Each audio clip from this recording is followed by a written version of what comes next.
ಸಂಪುಟ ಸಭೆ ಒಂದಷ್ಟು ಮಹತ್ವದ ನಿರ್ಣಯವನ್ನ ಕೈಗೊಳ್ಳಲಾಗಿದೆ. ಕೆಲವರಿಗೆ ಅಸಮಾಧಾನ ಇದ್ದರೂ ಕೂಡ ಕಲ್ಯಾಣ ಕರ್ನಾಟಕ ಜಿಲ್ಲೆಗಳಲ್ಲಿ ನಾಯಕರು ಹಾಗೂ ಜನರ ನಿರೀಕ್ಷೆಗಳೇನಿತ್ತು, ಹಾಗೆ ಸಂಪುಟ ಸಭೆಯಲ್ಲಿ ಇದನ್ನ ಪೂರೈಕೆ ಮಾಡುವ ಅಥವಾ ಈ ನಿರೀಕ್ಷೆಗಳ ಬಳಿ ತಲುಪುವ ಪ್ರಯತ್ನದ ಬಗ್ಗೆ ಚರ್ಚೆಗಳು ಯಾವ ಮಟ್ಟಿಗೆ ಆಯಿತು, ಆ ಕುರಿತಾದ ಒಂದು ಡೀಟೇಲ್ ರಿಪೋರ್ಟ್ ನಿಮ್ಮ ಮುಂದೆ.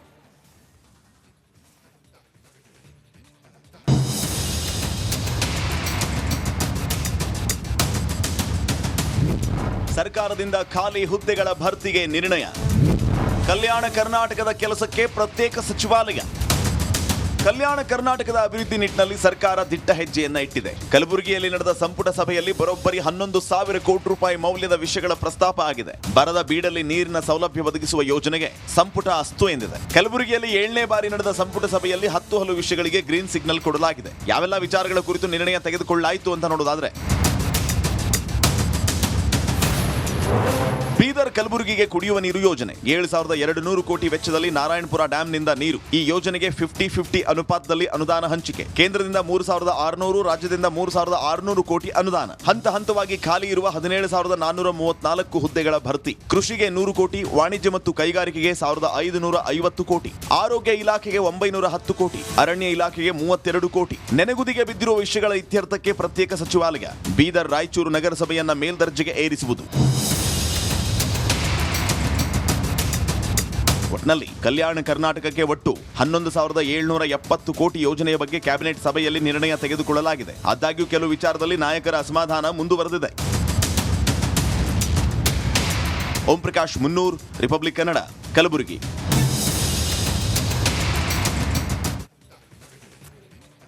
ಕೋಟಿ ಯೋಜನೆಯ ಬಗ್ಗೆ ಕ್ಯಾಬಿನೆಟ್ ಸಭೆಯಲ್ಲಿ ನಿರ್ಣಯ ತೆಗೆದುಕೊಳ್ಳಲಾಗಿದೆ. ಆದಾಗ್ಯೂ ಕೆಲವು ವಿಚಾರದಲ್ಲಿ ನಾಯಕರ ಅಸಮಾಧಾನ ಮುಂದುವರೆದಿದೆ. ಓಂ ಪ್ರಕಾಶ್ ಮುನ್ನೂರ್, ರಿಪಬ್ಲಿಕ್ ಕನ್ನಡ, ಕಲಬುರಗಿ.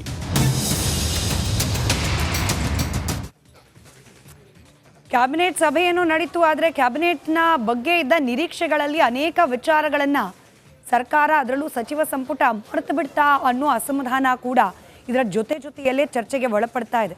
ಹಾಗಾದರೆ ಕ್ಯಾಬಿನೆಟ್ನಲ್ಲಿ ಮರ್ತದ್ದೇನು ಅನ್ನೋದನ್ನು ಕೂಡ ಕ್ವಿಕ್ಕಾಗಿ ಗಮನಿಸ್ತಾ ಹೋಗೋಣ. ಕಲ್ಯಾಣ ಕರ್ನಾಟಕ ಭಾಗವನ್ನು ದೃಷ್ಟಿಯಲ್ಲಿಟ್ಕೊಂಡು ಪ್ರತ್ಯೇಕವಾದ ಟ್ರಿಬ್ಯುನಲ್ ಬಗ್ಗೆ ಸಚಿವ ಸಂಪುಟದಲ್ಲಿ ಚರ್ಚೆ ಆಗಲೇ ಇಲ್ಲ. ಎಷ್ಟು ಕಾನೂನಾತ್ಮಕ ಪ್ರಕ್ರಿಯೆಗಳಿಗೆ ಚುರುಕು ಮುಟ್ಟಿಸುವ ಪ್ರಯತ್ನ, ಹಾಗೆ ಆ ಭಾಗದ ಸಮಸ್ಯೆಗಳಿಗೆ ಧ್ವನಿಯಾಗುವ ಭಾಗವಾಗಿ ಟ್ರಿಬ್ಯುನಲ್ ರಚನೆ ಆದರೆ ಒಳಿತು ಅನ್ನೋ ಚರ್ಚೆ ಬಹಳ ವರ್ಷಗಳಿಂದ ಇದೆ. ಆದರೆ ನಿನ್ನೆ ನಡೆದ ಸಚಿವ ಸಂಪುಟ ಸಭೆಯಲ್ಲಿ ಅದ್ರ ಬಗ್ಗೆ ಪ್ರಸ್ತಾಪನೇ ಆಗಲಿಲ್ಲ. ಇನ್ನು ತೊಗರಿ ಮಂಡಳಿಗೆ ಶಕ್ತಿ ತುಂಬುವ ನಿಟ್ಟಿನಲ್ಲಿ ಚರ್ಚೆ ಆಗಿಲ್ಲ. ರೈತರಿಗಿದ್ದ ಬಹು ಬೇಡಿಕೆಗಳ ಪೈಕಿ ಇದು ಅಗ್ರಸ್ಥಾನದಲ್ಲಿದ್ದಂಥದ್ದು. ಆದರೆ ಇದ್ರ ಬಗ್ಗೆ, ಅದರಲ್ಲೂ ವಿಶೇಷವಾಗಿ ತೊಗರಿ ಮಂಡಳಿ ಸ್ಥಾಪನೆ, ಅದಕ್ಕೆ ಒಂದಷ್ಟು ಶಕ್ತಿ ಉತ್ತೇಜನ ತುಂಬುವ ಪ್ರಯತ್ನಗಳು, ಇದ್ರ ಬಗ್ಗೆ ಚರ್ಚೆ ಆಗಿಲ್ಲ ಅನ್ನೋ ಅಸಮಾಧಾನ ಇದೆ. ಇನ್ನು KKRDBಯ ವೈಜ್ಞಾನಿಕ ಕ್ರಿಯಾ ಯೋಜನೆ, ಇದ್ರ ಬಗ್ಗೆ ಕೂಡ ನಿರೀಕ್ಷೆ ಇತ್ತು, ಚರ್ಚೆ ಆಗಿಲ್ಲ. ಕಾಲಮಿತಿಯೊಳಗೆ ಖಾಲಿ ಹುದ್ದೆಗಳ ಭರ್ತಿ, ಇದ್ರ ಬಗ್ಗೆ ಕೂಡ ನಿರ್ಣಯ ಆಗಿಲ್ಲ. ಹಂತವಾಗಿ ಭರ್ತಿ ಮಾಡೋದಾಗಿ ಜಾರ್ಕೊಂಡಿದೆ ಸರ್ಕಾರ. ಖಾಲಿ ಇರೋ ಹುದ್ದೆಗಳನ್ನು ಭರ್ತಿ ಮಾಡಿದ್ರೆ ಒಂದು ನಿರುದ್ಯೋಗ ಸಮಸ್ಯೆ, ಅದಕ್ಕೂ ಕೂಡ ಪರಿಹಾರ. ಮತ್ತೊಂದು ಕಡೆ ಅಭಿವೃದ್ಧಿ ಕಾರ್ಯಗಳಿಗೆ ಅಧಿಕಾರಿಗಳು ಇಲ್ಲದೆ ಇರೋದು, ಹುದ್ದೆಗಳು ಖಾಲಿ ಇಲ್ಲದೆ ಇರೋದು, ಸಿಬ್ಬಂದಿ ಇಲ್ಲದೆ ಇರೋದು, ಇದು ಕೂಡ ಮಾರಕವಾಗಿ ಪರಿಣಮಿಸ್ತಾ ಇದೆ. ಆಗೋ ಕೆಲಸಗಳು ಆಗೋ ಸಮಯದಲ್ಲಿ ಆಗ್ತಿಲ್ಲ ಅನ್ನೋ ಆರೋಪ ಇದೆ. ಖಾಲಿ ಹುದ್ದೆಯನ್ನು ಭರ್ತಿ ಮಾಡಿದ್ರೆ ಎರಡೂ ಸಮಸ್ಯೆಯನ್ನು ಅಡ್ರೆಸ್ ಮಾಡಬಹುದು ಅನ್ನೋ ಆಗ್ರಹ ಇತ್ತು. ಆದರೆ ನಾವು ಹಂತವಾಗಿ ಭರ್ತಿ ಮಾಡ್ತೀವಿ ಅಂತ ಹೇಳೋ ಮೂಲಕ ಸರ್ಕಾರ ಜಾರ್ಕೊಂಡಿದೆ. ಇದ್ರ ಬಗ್ಗೆ ಒಂದು ದೃಢವಾದ ನಿರ್ಧಾರ ತೆಗೆದುಕೊಂಡಿಲ್ಲ. ಶಿಕ್ಷಕರ ನೇಮಕಾತಿ ಇಲ್ಲದಲೇ ಕಲ್ಯಾಣ ಕರ್ನಾಟಕ ಭಾಗದ ಮಕ್ಕಳ ವಿದ್ಯಾಭ್ಯಾಸ, ಅವರ ಶಾಲೆಯ ಕಲಿಕೆ ವಿಚಾರದಲ್ಲಿ ಏನೋ ಹಿನ್ನಡೆಯನ್ನು ಅನುಭವಿಸ್ತಾ ಇದ್ದಾರೆ. ಅದನ್ನು ಸರಿದೂಗಿಸ್ಲಿಕ್ಕೆ ಸಾಧ್ಯವಾಗೋದಿಲ್ಲ. ಹೀಗಾಗಿ ಶಿಕ್ಷಕರ ನೇಮಕಾತಿ ಬಗ್ಗೆ ಒಂದು ನಿರ್ಧಾರವನ್ನು ಕೈಗೊಳ್ಳಿ, ಇದ್ರ ಬಗ್ಗೆ ಏನಾದರೂ ನಿರ್ಧಾರವನ್ನು ಪ್ರಕಟಿಸಲಿ ರಾಜ್ಯ ಸರ್ಕಾರ ಅನ್ನೋ ನಿರೀಕ್ಷೆ ಇತ್ತು. ಆದರೆ ಇದರ ಬಗ್ಗೆ ಕೂಡ ಯಾವುದೇ ಸ್ಪಷ್ಟತೆ ನಿನ್ನೆ ನಡೆದ ಕ್ಯಾಬಿನೆಟ್ ಮೀಟ್ನಲ್ಲಿ ಲಭ್ಯವಾಗಿಲ್ಲ. ಕುಡಿಯೋ ನೀರಿನ ಸಮಸ್ಯೆ, ಈಗಷ್ಟೇ BR ಪಾಟೀಲ್ರು ಮಾತನಾಡಿದ್ದನ್ನು ನಾವು ಗಮನಿಸಿದ್ವಿ. ಕುಡಿಯೋ ನೀರಿನ ಸಮಸ್ಯೆಯನ್ನು ನಾವು ಅಡ್ರೆಸ್ ಮಾಡ್ತೀವಿ ಅಂತ ಹೇಳಿದ್ದಾರೆ. ಆದರೆ ಹೇಗೆ ಮಾಡ್ತೀರಿ? ಗ್ರೌಂಡ್ ವಾಟರ್, ಅಂತರ್ಜಲ, ಅದನ್ನು ಉಳಿಸೋದು ಹೇಗೆ, ಸಂರಕ್ಷಣೆ ಮಾಡೋದು ಹೇಗೆ? ನೀವು ಅದ್ರ ಬಗ್ಗೆನೇ ಸರಿಯಾದ ವೈಜ್ಞಾನಿಕವಾದ ನಿರ್ಧಾರವನ್ನು ಕೈಗೊಳ್ಳದೆ ಹೋದರೆ ಕೇವಲ ಗಾಳಿಯಲ್ಲಿ ಗುಂಡು ಹೊಡೆಯೋದು ಅಂತಾರಲ್ಲ, ಹಾಗೆ ನಾವು ಕುಡಿಯೋ ನೀರಿನ ಸಮಸ್ಯೆ ಬಗೆಹರಿಸ್ತೀವಿ ಅಂತ ಹೇಳಿಬಿಟ್ರೆ ಸಾಕಾ? ಇದಕ್ಕೋಸ್ಕರ ನೀವು ತೆಗೆದುಕೊಳ್ಬೇಕಾಗಿರುವ ವೈಜ್ಞಾನಿಕ ನಿರ್ಧಾರಗಳೇನು? BR ಪಾಟೀಲ್ರು ನೇರವಾಗಿ ಪ್ರಶ್ನೆ ಮಾಡ್ತಿದ್ದಾರೆ. ಕೇವಲ ಇಷ್ಟು ಮಾತ್ರ ಅಲ್ಲ, ಕುಡಿಯೋ ನೀರಿನ ಸಮಸ್ಯೆ ಬಗೆಹರಿಸೋದಕ್ಕೆ ದುಡ್ಡನ್ನು ಇಟ್ಟಿದ್ದಾರೆ.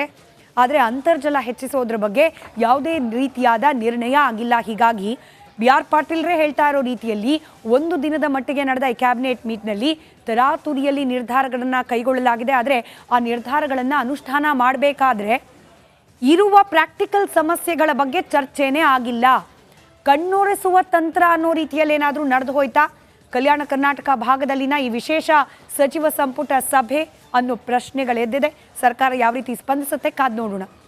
ಇನ್ಪುಟ ಸಭೆ ಒಂದಷ್ಟು ಮಹತ್ವದ ನಿರ್ಣಯವನ್ನ ಕೈಗೊಳ್ಳಲಾಗಿದೆ. ಕೆಲವರಿಗೆ ಅಸಮಾಧಾನ ಇದ್ರೂ ಕೂಡ ಕಲ್ಯಾಣ ಕರ್ನಾಟಕ ಜಿಲ್ಲೆಗಳಲ್ಲಿ ನಾಯಕರು ಹಾಗೂ ಜನರ ನಿರೀಕ್ಷೆಗಳೇನಿತ್ತು, ಹಾಗೆ ಸಂಪುಟ ಸಭೆಯಲ್ಲಿ ಇದನ್ನ ಪೂರೈಕೆ ಮಾಡುವ ಅಥವಾ ಈ ನಿರೀಕ್ಷೆಗಳ ಬಳಿ ತಲುಪುವ ಪ್ರಯತ್ನದ ಬಗ್ಗೆ ಚರ್ಚೆಗಳು ಯಾವ ಮಟ್ಟಿಗೆ ಆಯಿತು ಆ ಕುರಿತಾದ ಒಂದು ಡೀಟೇಲ್ ರಿಪೋರ್ಟ್ ನಿಮ್ಮ ಮುಂದೆ.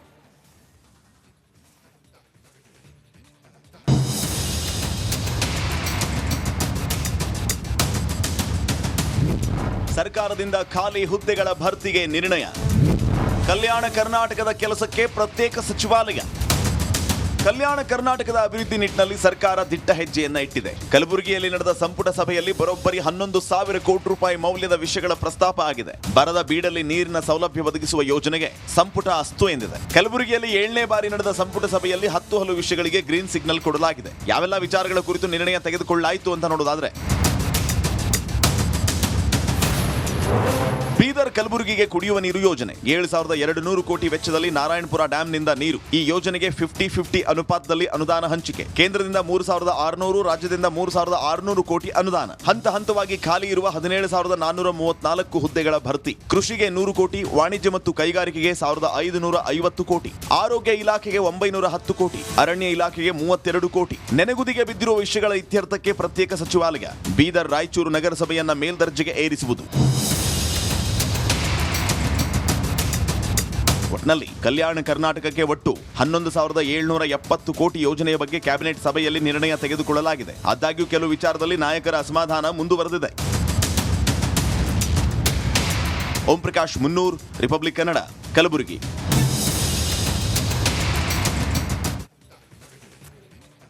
ಕೋಟಿ ಯೋಜನೆಯ ಬಗ್ಗೆ ಕ್ಯಾಬಿನೆಟ್ ಸಭೆಯಲ್ಲಿ ನಿರ್ಣಯ ತೆಗೆದುಕೊಳ್ಳಲಾಗಿದೆ. ಆದಾಗ್ಯೂ ಕೆಲವು ವಿಚಾರದಲ್ಲಿ ನಾಯಕರ ಅಸಮಾಧಾನ ಮುಂದುವರೆದಿದೆ.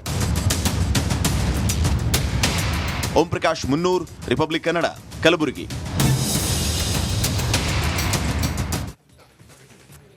ಕ್ಯಾಬಿನೆಟ್ ಸಭೆಯನ್ನು ನಡೀತು. ಆದರೆ ಕ್ಯಾಬಿನೆಟ್ನ ಬಗ್ಗೆ ಇದ್ದ ನಿರೀಕ್ಷೆಗಳಲ್ಲಿ ಅನೇಕ ವಿಚಾರಗಳನ್ನು ಸರ್ಕಾರ, ಅದರಲ್ಲೂ ಸಚಿವ ಸಂಪುಟ ಮರೆತು ಬಿಡ್ತಾ ಅನ್ನೋ ಅಸಮಾಧಾನ ಕೂಡ ಇದರ ಜೊತೆಯಲ್ಲೇ ಚರ್ಚೆಗೆ ಒಳಪಡ್ತಾ ಇದೆ. ಹಾಗಾದರೆ ಕ್ಯಾಬಿನೆಟ್ನಲ್ಲಿ ಮರ್ತದ್ದೇನು ಅನ್ನೋದನ್ನು ಕೂಡ ಕ್ವಿಕ್ಕಾಗಿ ಗಮನಿಸ್ತಾ ಹೋಗೋಣ. ಕಲ್ಯಾಣ ಕರ್ನಾಟಕ ಭಾಗವನ್ನು ದೃಷ್ಟಿಯಲ್ಲಿಟ್ಕೊಂಡು ಪ್ರತ್ಯೇಕವಾದ ಟ್ರಿಬ್ಯುನಲ್ ಬಗ್ಗೆ ಸಚಿವ ಸಂಪುಟದಲ್ಲಿ ಚರ್ಚೆ ಆಗಲೇ ಇಲ್ಲ. ಎಷ್ಟು ಕಾನೂನಾತ್ಮಕ ಪ್ರಕ್ರಿಯೆಗಳಿಗೆ ಚುರುಕು ಮುಟ್ಟಿಸುವ ಪ್ರಯತ್ನ, ಹಾಗೆ ಆ ಭಾಗದ ಸಮಸ್ಯೆಗಳಿಗೆ ಧ್ವನಿಯಾಗುವ ಭಾಗವಾಗಿ ಟ್ರಿಬ್ಯುನಲ್ ರಚನೆ ಆದರೆ ಒಳಿತು ಅನ್ನೋ ಚರ್ಚೆ ಬಹಳ ವರ್ಷಗಳಿಂದ ಇದೆ. ಆದರೆ ನಿನ್ನೆ ನಡೆದ ಸಚಿವ ಸಂಪುಟ ಸಭೆಯಲ್ಲಿ ಅದ್ರ ಬಗ್ಗೆ ಪ್ರಸ್ತಾಪನೇ ಆಗಲಿಲ್ಲ. ಇನ್ನು ತೊಗರಿ ಮಂಡಳಿಗೆ ಶಕ್ತಿ ತುಂಬುವ ನಿಟ್ಟಿನಲ್ಲಿ ಚರ್ಚೆ ಆಗಿಲ್ಲ. ರೈತರಿಗಿದ್ದ ಬಹು ಬೇಡಿಕೆಗಳ ಪೈಕಿ ಇದು ಅಗ್ರಸ್ಥಾನದಲ್ಲಿದ್ದಂಥದ್ದು. ಆದರೆ ಇದ್ರ ಬಗ್ಗೆ, ಅದರಲ್ಲೂ ವಿಶೇಷವಾಗಿ ತೊಗರಿ ಮಂಡಳಿ ಸ್ಥಾಪನೆ, ಅದಕ್ಕೆ ಒಂದಷ್ಟು ಶಕ್ತಿ ಉತ್ತೇಜನ ತುಂಬುವ ಪ್ರಯತ್ನಗಳು, ಇದ್ರ ಬಗ್ಗೆ ಚರ್ಚೆ ಆಗಿಲ್ಲ ಅನ್ನೋ ಅಸಮಾಧಾನ ಇದೆ. ಇನ್ನು KKRDBಯ ವೈಜ್ಞಾನಿಕ ಕ್ರಿಯಾ ಯೋಜನೆ, ಇದ್ರ ಬಗ್ಗೆ ಕೂಡ ನಿರೀಕ್ಷೆ ಇತ್ತು, ಚರ್ಚೆ ಆಗಿಲ್ಲ. ಕಾಲಮಿತಿಯೊಳಗೆ ಖಾಲಿ ಹುದ್ದೆಗಳ ಭರ್ತಿ, ಇದ್ರ ಬಗ್ಗೆ ಕೂಡ ನಿರ್ಣಯ ಆಗಿಲ್ಲ. ಹಂತವಾಗಿ ಭರ್ತಿ ಮಾಡೋದಾಗಿ ಜಾರ್ಕೊಂಡಿದೆ ಸರ್ಕಾರ. ಖಾಲಿ ಇರೋ ಹುದ್ದೆಗಳನ್ನು ಭರ್ತಿ ಮಾಡಿದ್ರೆ ಒಂದು ನಿರುದ್ಯೋಗ ಸಮಸ್ಯೆ, ಅದಕ್ಕೂ ಕೂಡ ಪರಿಹಾರ. ಮತ್ತೊಂದು ಕಡೆ ಅಭಿವೃದ್ಧಿ ಕಾರ್ಯಗಳಿಗೆ ಅಧಿಕಾರಿಗಳು ಇಲ್ಲದೆ ಇರೋದು, ಹುದ್ದೆಗಳು ಖಾಲಿ ಇಲ್ಲದೆ ಇರೋದು, ಸಿಬ್ಬಂದಿ ಇಲ್ಲದೆ ಇರೋದು, ಇದು ಕೂಡ ಮಾರಕವಾಗಿ ಪರಿಣಮಿಸ್ತಾ ಇದೆ. ಆಗೋ ಕೆಲಸಗಳು ಆಗೋ ಸಮಯದಲ್ಲಿ ಆಗ್ತಿಲ್ಲ ಅನ್ನೋ ಆರೋಪ ಇದೆ. ಖಾಲಿ ಹುದ್ದೆಯನ್ನು ಭರ್ತಿ ಮಾಡಿದ್ರೆ ಎರಡೂ ಸಮಸ್ಯೆಯನ್ನು ಅಡ್ರೆಸ್ ಮಾಡಬಹುದು ಅನ್ನೋ ಆಗ್ರಹ ಇತ್ತು. ಆದರೆ ನಾವು ಹಂತವಾಗಿ ಭರ್ತಿ ಮಾಡ್ತೀವಿ ಅಂತ ಹೇಳೋ ಮೂಲಕ ಸರ್ಕಾರ ಜಾರ್ಕೊಂಡಿದೆ. ಇದ್ರ ಬಗ್ಗೆ ಒಂದು ದೃಢವಾದ ನಿರ್ಧಾರ ತೆಗೆದುಕೊಂಡಿಲ್ಲ. ಶಿಕ್ಷಕರ ನೇಮಕಾತಿ ಇಲ್ದಲೆ ಕಲ್ಯಾಣ ಕರ್ನಾಟಕ ಭಾಗದ ಮಕ್ಕಳ ವಿದ್ಯಾಭ್ಯಾಸ, ಅವರ ಶಾಲೆಯ ಕಲಿಕೆ ವಿಚಾರದಲ್ಲಿ ಏನೋ ಹಿನ್ನಡೆಯನ್ನು ಅನುಭವಿಸ್ತಾ ಇದ್ದಾರೆ. ಅದನ್ನು ಸರಿದೂಗಿಸ್ಲಿಕ್ಕೆ ಸಾಧ್ಯವಾಗೋದಿಲ್ಲ. ಹೀಗಾಗಿ ಶಿಕ್ಷಕರ ನೇಮಕಾತಿ ಬಗ್ಗೆ ಒಂದು ನಿರ್ಧಾರವನ್ನು ಕೈಗೊಳ್ಳಿ, ಇದ್ರ ಬಗ್ಗೆ ಏನಾದರೂ ನಿರ್ಧಾರವನ್ನು ಪ್ರಕಟಿಸಲಿ ರಾಜ್ಯ ಸರ್ಕಾರ ಅನ್ನೋ ನಿರೀಕ್ಷೆ ಇತ್ತು. ಆದರೆ ಇದರ ಬಗ್ಗೆ ಕೂಡ ಯಾವುದೇ ಸ್ಪಷ್ಟತೆ ನಿನ್ನೆ ನಡೆದ ಕ್ಯಾಬಿನೆಟ್ ಮೀಟ್ನಲ್ಲಿ ಲಭ್ಯವಾಗಿಲ್ಲ. ಕುಡಿಯೋ ನೀರಿನ ಸಮಸ್ಯೆ, ಈಗಷ್ಟೇ BR ಪಾಟೀಲ್ರು ಮಾತನಾಡಿದ್ದನ್ನು ನಾವು ಗಮನಿಸಿದ್ವಿ. ಕುಡಿಯೋ ನೀರಿನ ಸಮಸ್ಯೆಯನ್ನು ನಾವು ಅಡ್ರೆಸ್ ಮಾಡ್ತೀವಿ ಅಂತ ಹೇಳಿದ್ದಾರೆ. ಆದರೆ ಹೇಗೆ ಮಾಡ್ತೀರಿ? ಗ್ರೌಂಡ್ ವಾಟರ್, ಅಂತರ್ಜಲ, ಅದನ್ನು ಉಳಿಸೋದು ಹೇಗೆ, ಸಂರಕ್ಷಣೆ ಮಾಡೋದು ಹೇಗೆ, ನೀವು ಅದ್ರ ಬಗ್ಗೆನೇ ಸರಿಯಾದ ವೈಜ್ಞಾನಿಕವಾದ ನಿರ್ಧಾರವನ್ನು ಕೈಗೊಳ್ಳದೆ ಹೋದರೆ ಕೇವಲ ಗಾಳಿಯಲ್ಲಿ ಗುಂಡು ಹೊಡೆಯೋದು ಅಂತಾರಲ್ಲ, ಹಾಗೆ ನಾವು ಕುಡಿಯೋ ನೀರಿನ ಸಮಸ್ಯೆ ಬಗೆಹರಿಸ್ತೀವಿ ಅಂತ ಹೇಳಿಬಿಟ್ರೆ ಸಾಕಾ? ಇದಕ್ಕೋಸ್ಕರ ನೀವು ತೆಗೆದುಕೊಳ್ಬೇಕಾಗಿರುವ ವೈಜ್ಞಾನಿಕ ನಿರ್ಧಾರಗಳೇನು? ಬಿ ಆರ್ ಪಾಟೀಲ್ರು ನೇರವಾಗಿ ಪ್ರಶ್ನೆ ಮಾಡ್ತಿದ್ದಾರೆ. ಕೇವಲ ಇಷ್ಟು ಮಾತ್ರ ಅಲ್ಲ, ಕುಡಿಯೋ ನೀರಿನ ಸಮಸ್ಯೆ ಬಗೆಹರಿಸೋದಕ್ಕೆ ದುಡ್ಡನ್ನು ಇಟ್ಟಿದ್ದಾರೆ, ಆದರೆ ಅಂತರ್ಜಲ ಹೆಚ್ಚಿಸೋದ್ರ ಬಗ್ಗೆ ಯಾವುದೇ ರೀತಿಯಾದ ನಿರ್ಣಯ ಆಗಿಲ್ಲ. ಹೀಗಾಗಿ ಬಿ ಆರ್ ಪಾಟೀಲ್ರೇ ಹೇಳ್ತಾ ಇರೋ ರೀತಿಯಲ್ಲಿ ಒಂದು ದಿನದ ಮಟ್ಟಿಗೆ ನಡೆದ ಈ ಕ್ಯಾಬಿನೆಟ್ ಮೀಟ್ನಲ್ಲಿ ತರಾತುರಿಯಲ್ಲಿ ನಿರ್ಧಾರಗಳನ್ನು ಕೈಗೊಳ್ಳಲಾಗಿದೆ. ಆದರೆ ಆ ನಿರ್ಧಾರಗಳನ್ನು ಅನುಷ್ಠಾನ ಮಾಡಬೇಕಾದ್ರೆ ಇರುವ ಪ್ರಾಕ್ಟಿಕಲ್ ಸಮಸ್ಯೆಗಳ ಬಗ್ಗೆ ಚರ್ಚೆನೇ ಆಗಿಲ್ಲ. ಕಣ್ಣೊರೆಸುವ ತಂತ್ರ ಅನ್ನೋ ರೀತಿಯಲ್ಲಿ ಏನಾದರೂ ನಡೆದು ಹೋಯ್ತಾ ಕಲ್ಯಾಣ ಕರ್ನಾಟಕ ಭಾಗದಲ್ಲಿನ ಈ ವಿಶೇಷ ಸಚಿವ ಸಂಪುಟ ಸಭೆ ಅನ್ನೋ ಪ್ರಶ್ನೆಗಳೆದ್ದಿದೆ. ಸರ್ಕಾರ ಯಾವ ರೀತಿ ಸ್ಪಂದಿಸುತ್ತೆ ಕಾದ್ ನೋಡೋಣ. ಇನ್ನು ಇದರ